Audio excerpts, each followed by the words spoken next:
The job of White House press secretary is both high profile and high pressure, especially when the president is Donald Trump. Sean Spicer, the president's first spokesman, knows firsthand what it's like in that pressure cooker. That's just fake. That is a fake.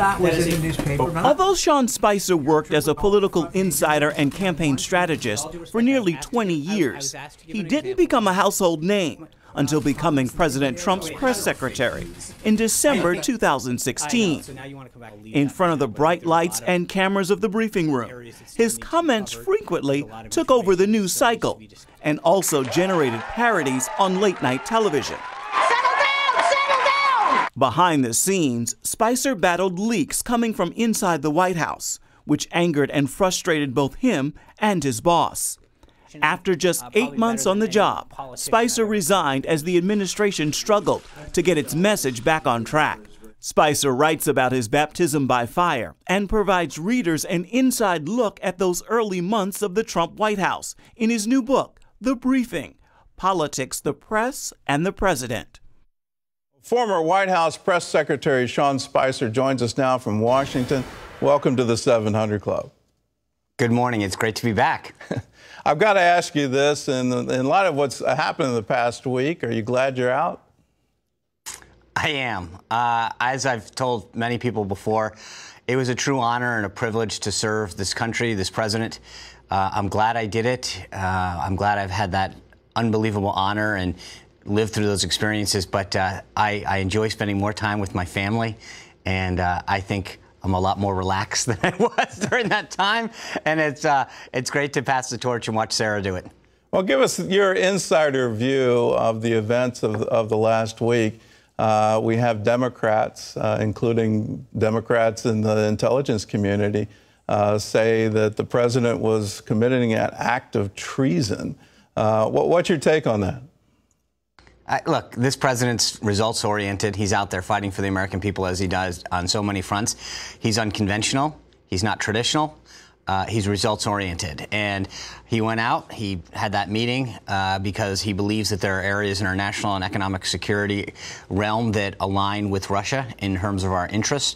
But he made clear after the initial comments that where he believes Russia sits in terms of our overall orbit, and that Russia did meddle in our election. And I think that was the right thing to do. So it wasn't a perfect week messaging, but I think the president understands that he plays the long game in this, and that his goal is ultimately to get the best deals he can for the American people. Well said. You sure you don't want your job back? I think I look a little bit more relaxed now than I did during that time in the White House. Well, let's go to your book, The Briefing: Politics, the Press, and the President.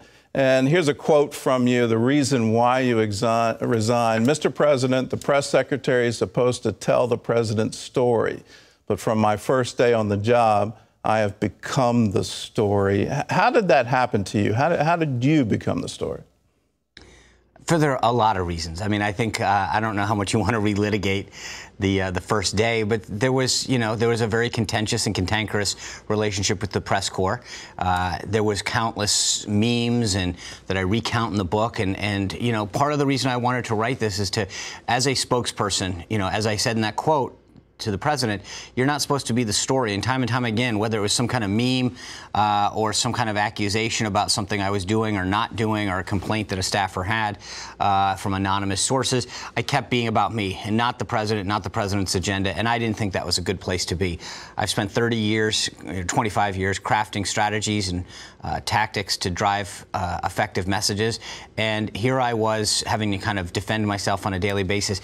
But it wasn't supposed to be about me, so I kind of had to just let it go. And part of the reason that I wrote the book was to not just talk about the White House, but the campaign, the transition, and all of those experiences from the insider standpoint. What happened at that convention that no one's really talked about yet?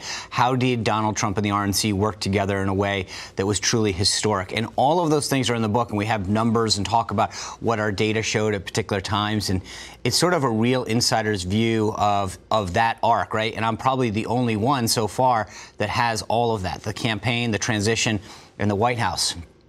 You talk about Melissa McCarthy a couple of times in your book. She won an Emmy based on her imitation of you. What do you think about it? Well, she's a very talented individual, and she played a part. That part was me. Look, some of that and a lot of that, frankly, was deserved. You know, I screwed up, and I think if you understand that, you can laugh at yourself a little bit. For the most part, it was funny. There's a bit that went over the top, and I think was mean or just downright dumb and silly. But you know, she's an actor that played a part. It's the writers that wrote what they did. But I just believe that if you can't laugh at yourself once in a while, then you got a little bit something wrong. So it was not something I expected, but it's kind of been part of the narrative going forward. Well, you certainly did laugh at yourself, and you came out, and I was surprised you did it, but you helped open up the Emmy Awards with Stephen Colbert, and hats off to you for doing that. You are able to laugh at yourself, and you deserve kudos for that. Let's get into some of the more intimate details in your book. Yeah. Are you still missing that green tie that you loaned to the billionaire president? I am. It's a really cool story in there about how, you know, look, I grew up in a small town in Rhode Island to a very tight-knit Catholic family that didn't talk politics, that wasn't involved in politics. And, you know, the closest I had gotten to Washington, D.C. was an 8th grade trip where we could kind of take pictures from Pennsylvania Avenue. So here I was in this unique place, my journey getting to Washington, D.C., and then climbing to that amazing role that I had. And I called the president the night before. Remember, he had just come down from New York. He hadn't, it was continued to be a whirlwind. And I said, hey, the Irish Prime Minister, the Taoiseach, is coming tomorrow. I just want to make sure, you know, normally you put on a green tie, you get all ready. And he said, yeah, I know, I get it. And we started to realize that, you know, he didn't have all of the stuff. He had just kind of come straight down from New York. The First Lady hadn't come down living full time yet. So I think they were still in transition with a lot of stuff. And I said, you know, Mr. President, I just want to make sure you have one. If you don't, let me bring a tie in for you. And here is this billionaire guy who's got clothing lines and, you know, hardly needs anyone to go buy him a tie, but he's president. It's not like he can run down the street and go out to Macy's or Nordstrom or Joseph A. Bank or whatever. It's just, you know, and I walk in and I leave a green tie for him to meet with the Irish Taoiseach on the St. Patrick's Day visit that happens every year.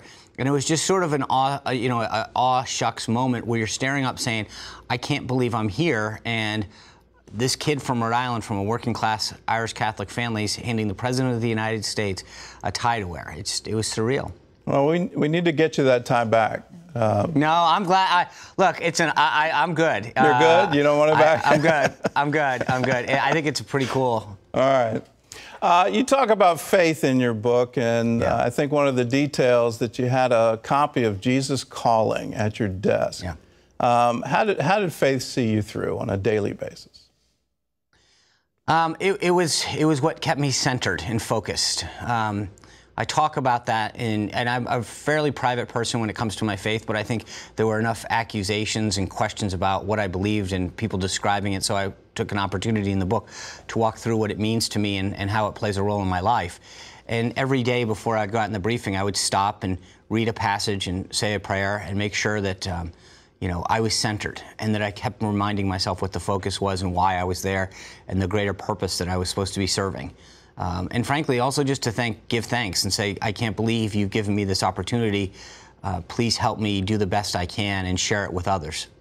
I think you made the most of your opportunity. And one of the things I just absolutely need to thank you for is all the people in the press who were always at the back of the room and never got called on. And you brought democracy to that, and you started calling on reporters who had never been called on in their entire careers. What led you to do that? Well, first of all, thank you for acknowledging that. I did that because I wanted to bring more voices in. I think the Washington elite media really kind of had a stranglehold on what the narrative was, and that there are people of faith. And it wasn't just, look, I called on Christian networks, I called on Spanish networks, business networks. The idea was to bring more voices, local media I brought in through Skype. The idea was to add more voices and to show that the concerns of the American people from a variety of backgrounds are valid and need to be heard, and their questions need to be answered. And so for too long, those voices had been shut out in the briefing room. I wanted not just the American people to hear them, hear their questions be answered from the podium, But I thought it was also important for other reporters to hear those questions and those issues so that they knew that people of faith, in particular this network, that they had valid concerns about what this president was going to do and what his agenda meant for them.